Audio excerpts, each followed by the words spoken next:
नमस्कार, स्वागत है आप सभी का आप सबके YouTube चैनल सब्जेक्ट पल्स में। हमने हमारे जो प्रीवियस वीडियोस थे उसमें इकोसिस्टम के जो 4 कंपोनेंट्स होते हैं उसके बारे में बात करी थी। तो जिसमें हम थर्ड जो हमारा कंपोनेंट था एनर्जी फ्लो, उसे डिस्कस कर रहे थे। तो उसी का आज जो हमारा टॉपिक है उसका कंटिन्यूएशन है एनर्जी फ्लो का, जिसका नाम है इकोलॉजिकल पिरामिड्स। तो हमारा जो आज का टॉपिक होगा वो होगा एनर्जी फ्लो का ही कंटिन्यूएशन, जो है इकोलॉजिकल पिरामिड्स।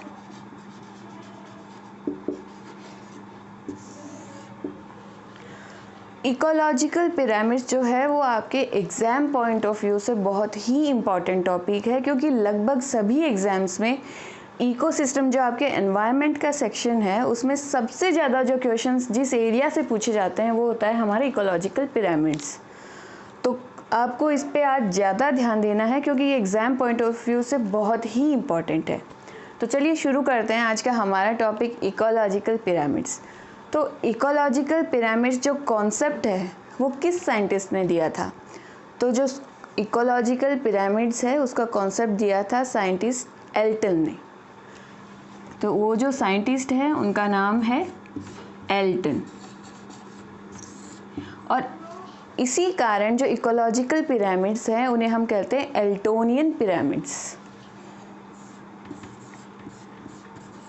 एल्टोनियन पिरामिड्स।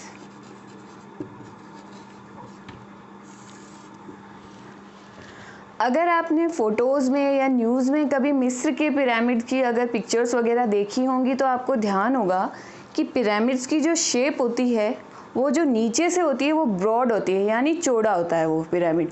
और जैसे जैसे वो ऊपर जाता है उसका जो टिप होता है वो नैरो होता जाता है, यानी पतला होता जाता है। तो जो हमारे पिरामिड्स हैं उनकी जो शेप्स होती हैं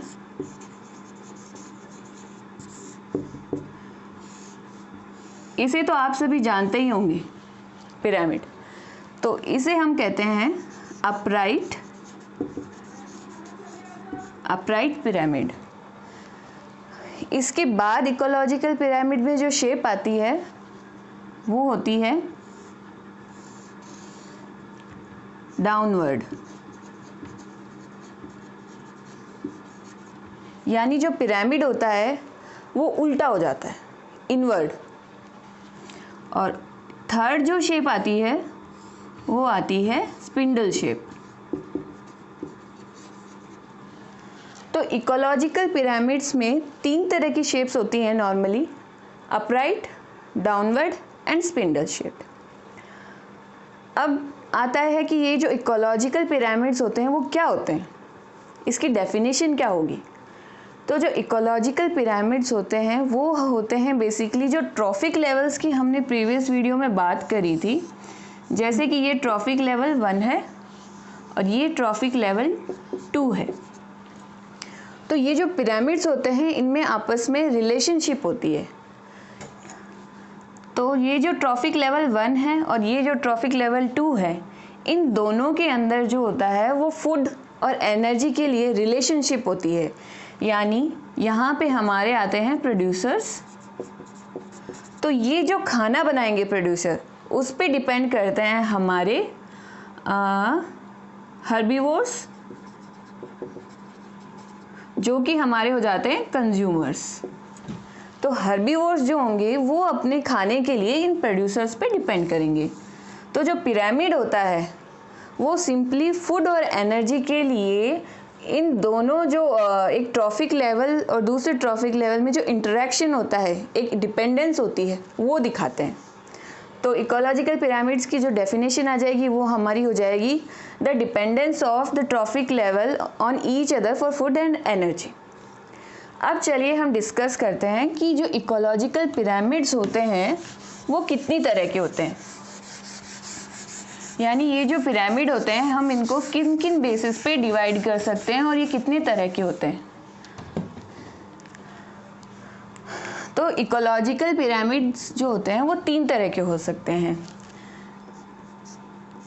हमारे हो सकते हैं ये पिरामिड्स ऑफ नंबर, पहला। दूसरा पिरामिड्स ऑफ बायोमास, सेकंड। और हमारा थर्ड हो जाता है pyramid of energy, pyramid of energy. जो पिरामिड ऑफ नंबर है, हम सबसे पहले डिस्कस करते हैं पिरामिड ऑफ नंबर। इसमें हम क्या करेंगे, जो हमारा पिरामिड है उसके अंदर हर एक ट्रॉफिक लेवल पे कितने ऑर्गेनिजम्स है उसके बेसिस के ऊपर हम पिरामिड बनाते हैं।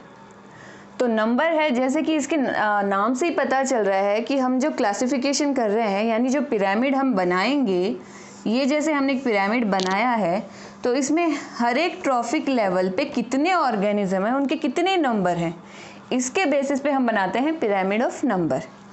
तो सबसे पहले अगर हम ग्रासलैंड इकोसिस्टम को लें, लिख लेते हैं हम यहाँ पे पिरामिड ऑफ नंबर। इसका फर्स्ट एग्जांपल हम लेते हैं ग्रासलैंड इकोसिस्टम।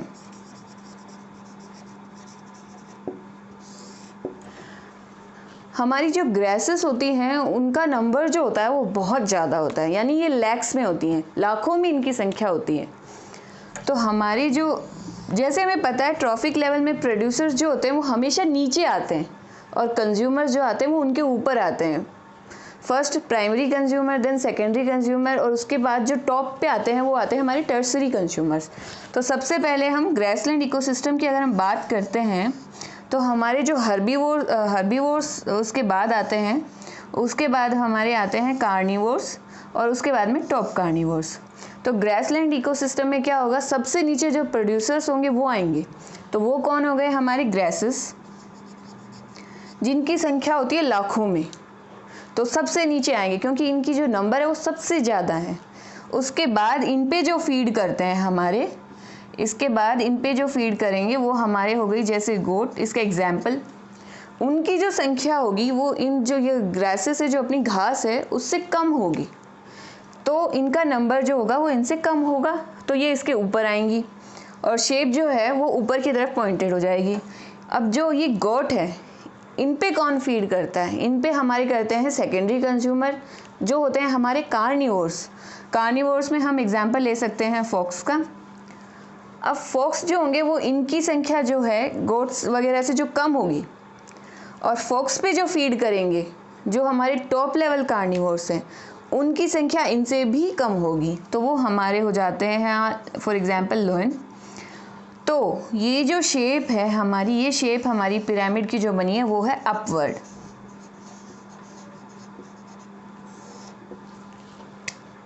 ठीक है, ये हमारा हो गया ग्रासलैंड इकोसिस्टम, इसका एग्जाम्पल। अब सेकंड हम चलते हैं ट्री इकोसिस्टम पे।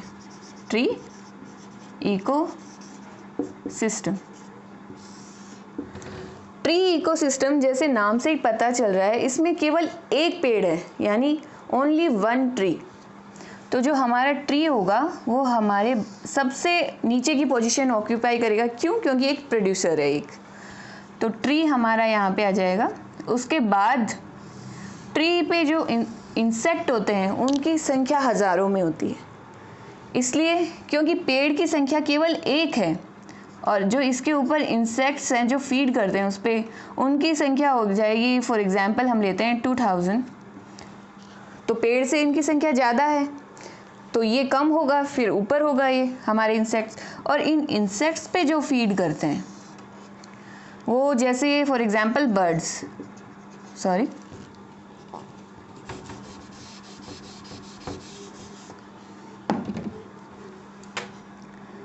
इंसेक्ट्स के ऊपर आ जाएगा बर्ड्स। चूंकि इंसेक्ट्स हज़ारों में हैं और बर्ड्स जो होते हैं उनकी संख्या इतनी ज़्यादा नहीं होती एक पेड़ पे, यानी इनको हम ले सकते हैं फॉर एग्जांपल एक पेड़ पे केवल 100 चिड़िया हैं, तो इनकी संख्या इंसेक्ट से कम हो गई, तो इनकी जो शेप होगी वो इससे भी कम होगी। तो इस इकोसिस्टम में हमें जो शेप मिली है वो है स्पिंडल शेप्ड। हमने यहाँ पे बात करी थी 3 तरह के जो पिरामिड्स होते हैं उनकी शेप की, तो स्पिंडल शेप जो था थर्ड वन था।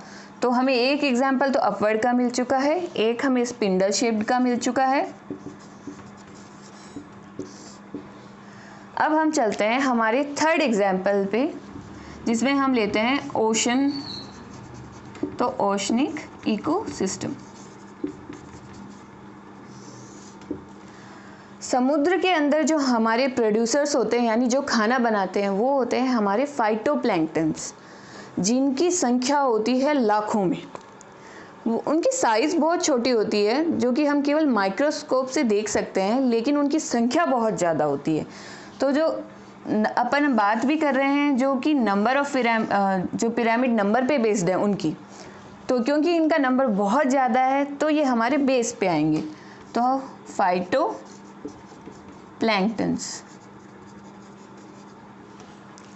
अब फाइटोप्लैंक्टन्स पे जो फीड करते हैं वो हमारे होते हैं जूप्लैंक्टन्स।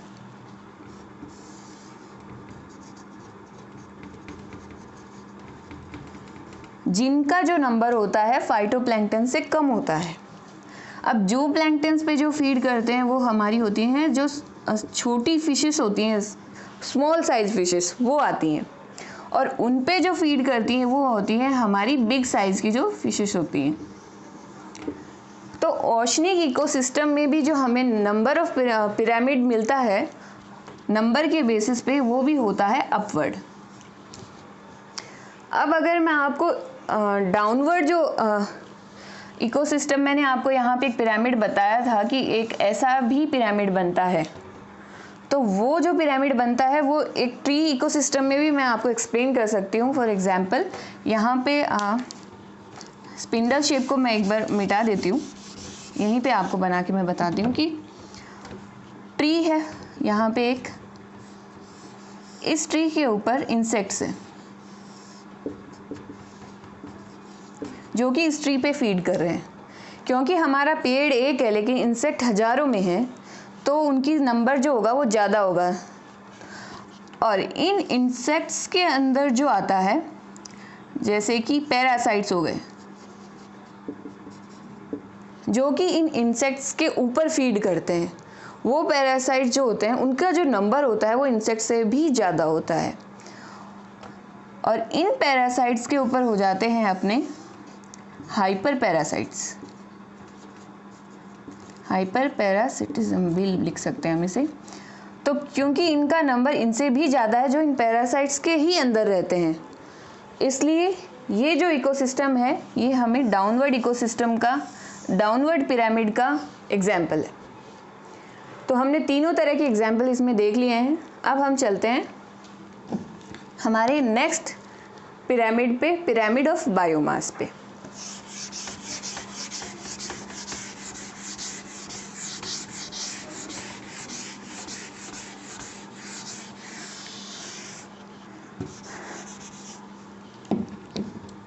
Pyramid of biomass.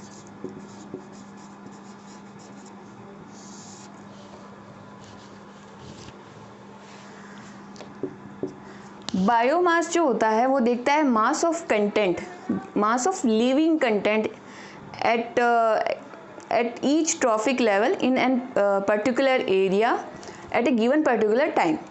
तो ये हमारा हो गया, ये देखता है हमारे mass of living content at each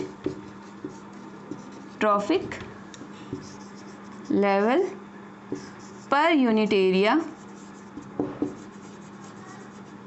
eight A given particular time, given particular time. तो ये जो बायोमास है वो हम फ्रेश ड्राई भी ले सकते हैं, और जो फ्रेश बायोमास है उसे भी ले सकते हैं, जो कि हमारा हो जाता है कि जिसमें वाटर का जो कंटेंट है वो अवेलेबल होता है, और जो ड्राई बायोमास होता है उसमें हम जो वाटर कंटेंट होते हैं उसे माइनस कर देते हैं।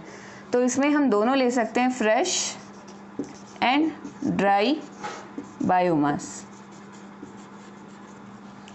चलिए इसके एग्जाम्पल की बात करते हैं हम पिरामिड ऑफ बायोमास की। तो इसमें जो सबसे इम्पॉर्टेंट एग्जाम्पल होता है वो होता है हमारा ओशनिक इकोसिस्टम। ओशनिक इकोसिस्टम जो होता है उसमें जो हमारा पिरामिड ऑफ बायोमास बनता है वो डाउनवर्ड डायरेक्शन में बनता है, यानी वो अपवर्ड से उल्टा हो जाता है। क्यों?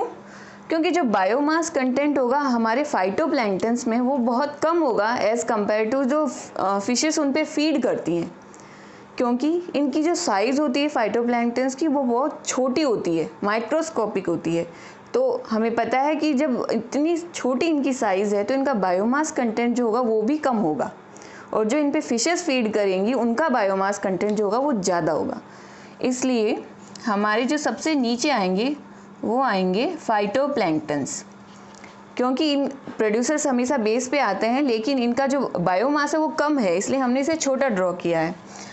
अब इन फाइटोप्लैंक्टन्स पे जो फीड करते हैं वो हमारे आ जाती हैं जूप्लैंक्टन्स,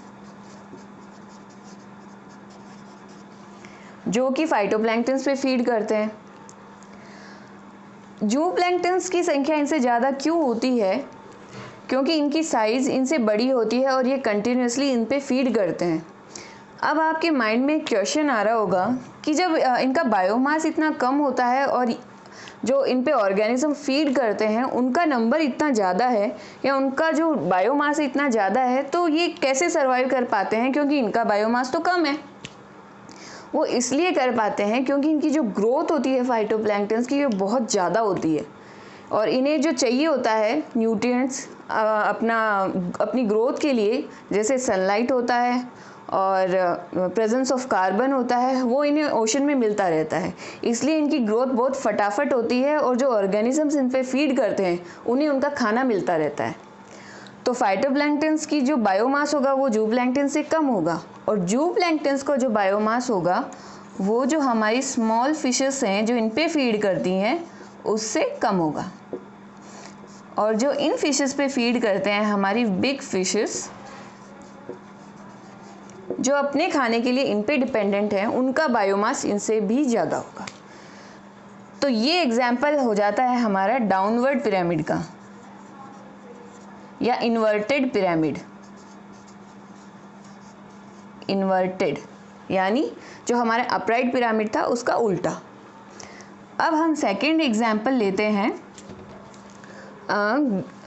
फॉर एग्जाम्पल हम लेते हैं ग्रासेस इकोसिस्टम। ग्रासेस इकोसिस्टम में जो हमारी घास है उनकी संख्या लाखों में होती है, तो ऑब्वियस सी बात है कि उनका जो बायोमास होगा, उनका जो कंटेंट होगा, लिविंग कंटेंट होगा, वो बहुत ज़्यादा होगा। तो हमारा जो नीचे सबसे नीचे का ट्रॉफिक लेवल होगा वो हमारी होंगी ग्रासेस, और इनके ऊपर जो फीड करेंगी वो हो जाती है हमारी गोट, जिनका बायोमास कंटेंट इन घास से कम होगा क्योंकि इनकी संख्या लाखों में है। और इनका जो बायोमास कंटेंट होगा गोट का वो हमारे फॉक्स वगैरह जो होंगे इन पे जो फीड करते हैं उनसे भी कम होगा, तो इनका बायोमास इनसे कम होगा। और इन पे जो फीड करते हैं यानी जो हमारे फॉक्स हैं उन पे जो फीड करते हैं कार्निवोर्स, उनका बायोमास इनसे भी कम होगा। क्यों? क्योंकि इनका नंबर ज़्यादा है। तो ये हमारे होगा यहाँ पे लोइन। तो इसमें जो हमें पिरामिड ऑफ शेप मिलती है, बायोमास में हमें जो ग्रासेस इकोसिस्टम में जो पिरामिड मिलेगी उसकी शेप होगी अपवर्ड डायरेक्शन में, अपराइट। एक हमने देखा इन्वर्टेड पिरामिड का एग्जाम्पल जो कि है ओशनिक इकोसिस्टम, और एक हमने देखा कि अपवर्ड अपराइट जो इकोसिस्टम है ग्रासेस इकोसिस्टम, उसका एग्जाम्पल। और ये हमारा हो गया पिरामिड ऑफ बायोमास। अब हमारा जो नेक्स्ट है पिरामिड ऑफ एनर्जी, उसकी हम बात करते हैं।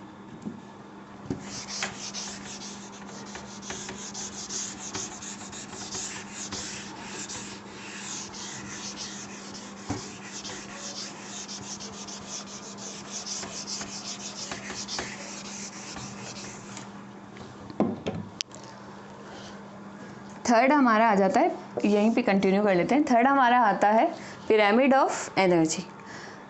हमने हमारे प्रीवियस वीडियो में बात करी थी इस बारे में कि जो लिंडमैन जो साइंटिस्ट थे उन्होंने एक नियम दिया था 10% एनर्जी नियम। या 10% एनर्जी ट्रांसफ़र लॉ, जिसमें क्या होता है कि हर एक ट्रॉफिक लेवल से दूसरे ट्रॉफिक लेवल में केवल और केवल 10% एनर्जी ट्रांसफ़र होती है। तो एक ट्रॉफिक लेवल से उसके ऊपर जो ट्रॉफिक लेवल है उसमें केवल 10% एनर्जी ट्रांसफ़र होगी, और जो 90% एनर्जी जो पहले जो ट्रॉफिक लेवल उसके पास है वो उसी के पास रह जाएगी। और फिर जो सेकंड हमारा ट्रॉफिक लेवल है जिसके पास नीचे से केवल 10% एनर्जी आ रही है, वो अपनी एनर्जी का 10% उससे ऊपर जो ट्रॉफिक लेवल है उसको देगा। तो जो हमारी जो शेप होती है पिरामिड ऑफ एनर्जी की, वो जो होती है वो हमेशा अपराइट शेप होती है, वो इन्वर्टेड कभी भी नहीं होगा, क्योंकि यहाँ पे केवल 10% एनर्जी ट्रांसफ़र हो रही है। एग्जाम्पल हम ले लेते हैं, किसी भी आप उसका ले लीजिए इकोसिस्टम का एग्जाम्पल। तो हमारे जो बेस होता है वो होता है हमेशा प्रोड्यूसर्स का, क्योंकि वो हमेशा बॉटम पे आते हैं। फिर हमारे आते हैं, इन पे जो फीड करते हैं हर्बीवोर्स, इन पे जो फीड करते हैं वो हमारे होते हैं कार्निवोर्स। तो पिरामिड ऑफ एनर्जी में क्या होता है, लिंडमैन जो साइंटिस्ट थे उन्होंने कहा था कि एक ट्रॉफिक लेवल से दूसरे ट्रॉफिक लेवल में केवल 10% एनर्जी ही ट्रांसफ़र होगी, और जो 90% हमारी एनर्जी है वो इसी के पास रह जाएगी, जिसे वो अपना खाना बनाने के लिए और अपने और जो मेटाबॉलिक एक्टिविटी होती है उनकी बॉडी के अंदर उसके लिए यूज़ करेंगे। अब जो हमारा ट्रॉफिक लेवल 2 था जिसके पास केवल ये 10% एनर्जी आई है, वो जो कार्निवोर्स होते हैं जो इन हर्बीवोर्स पे फीड करते हैं, उनको भी ये केवल 10% एनर्जी ट्रांसफ़र करेगा। तो इस 10% से जो 10% था उसने कार्निवोर्स को दे दिया, और बाकी जो 90% था वो केवल इसी के पास रह गया। तो यहाँ पे जो हो रहा है वो केवल 10% एनर्जी ट्रांसफ़र हो रहा है।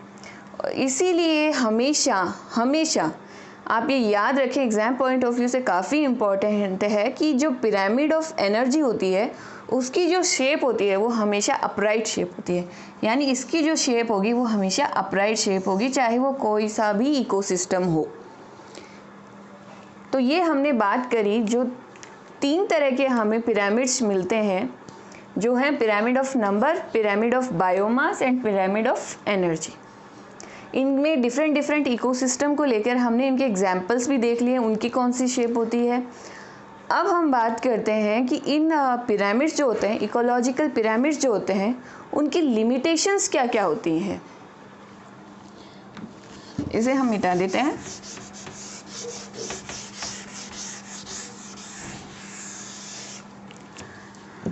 हम बात करते हैं कि जो लिमिटेशंस होती हैं इकोलॉजिकल पिरामिड्स की,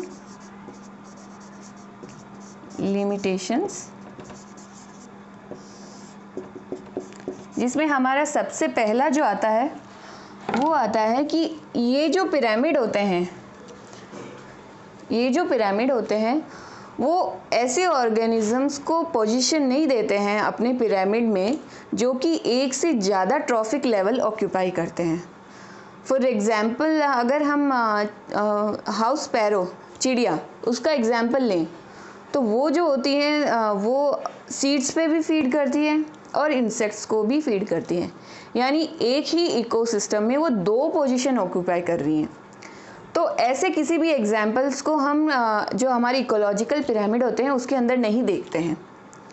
और जहाँ पर अगर एक ऑर्गेनिज्म 2 फूड चेन में अलग अलग पोजीशन ऑक्यूपाई कर रहा है तो वो हमें पता है कि वो फूड वेब का कॉन्सेप्ट है। और इकोलॉजिकल पिरामिड जो होते हैं वो केवल फूड चेन को दिखाते हैं, ना कि इकोलॉजिकल हमारा जो इकोसिस्टम है, हमें जो फूड वेब देखने को मिलता है उसका कोई भी एग्जाम्पल हम इन इकोलॉजिकल पिरामिड्स में नहीं देखते हैं। जबकि हमें पता है कि जो इकोसिस्टम है उसमें अगर देखें तो फूड वेब ही एग्जिस्ट करता है, ना कि केवल एक फूड चेन होती है, बल्कि बहुत सारी फूड चेन होती है, वो मिक्स होती है। तो ये इसकी एक लिमिटेशन है कि ये उन ऑर्गेनिजम्स को शो नहीं करता है जो एक ही इकोसिस्टम में 2 डिफरेंट पोजीशंस ऑक्यूपाई करती हैं। तो ये हो गया हमारा फर्स्ट लिमिटेशन। इसमें इसका जो कंटेंट है वो हमारे डिस्क्रिप्शन नीचे आपको उसमें मिल जाएगा। सेकंड जो हमारा लिमिटेशन हो जाता है इकोलॉजिकल पिरामिड का, वो होता है कि ये जो पिरामिड्स होते हैं, ये जो डेट्रिटस पे जो फीड करते हैं ऑर्गेनिज्म, या फिर जो डिकम्पोजर्स होते हैं एक इकोसिस्टम में, उनको शो नहीं करते हैं, जो कि एक इकोलॉजिकल सिस्टम का बहुत ही इम्पॉर्टेंट पार्ट होते हैं। क्योंकि जो न्यूट्रिएंट साइकिल होती है इकोसिस्टम में, उसमें हमारे जो डेट्रिटस वोरस हैं या फिर जो डिकम्पोजर्स हैं, वो बहुत इंपॉर्टेंट रोल प्ले करते हैं, वरना जो न्यूट्रिएंट्स हैं वो वापस साइकिल होकर इकोसिस्टम में नहीं आते। तो ये इसकी एक लिमिटेशन है कि ये डिकम्पोजर्स जो होते हैं उनकी कोई पोजीशन शो नहीं करती है। तो ये हमारे हो जाते हैं लिमिटेशंस इकोलॉजिकल पिरामिड्स की। ये topic exam point of view से बहुत ही इंपॉर्टेंट है। ये आपको मैं इसलिए बार बार बता रही हूँ क्योंकि एग्ज़ाम में सबसे ज़्यादा क्वेश्चन यहीं से ड्राफ्ट किए जाते हैं। और अगर इसमें आपको कोई भी कन्फ्यूज़न है, कोई भी डाउट है, तो आप हमें कमेंट सेक्शन में नीचे लिख सकते हैं और हम आपके डाउट सॉल्व करने की कोशिश करेंगे। अगर आपको हमारा ये वीडियो पसंद आता है तो please like, share and subscribe. Thank you.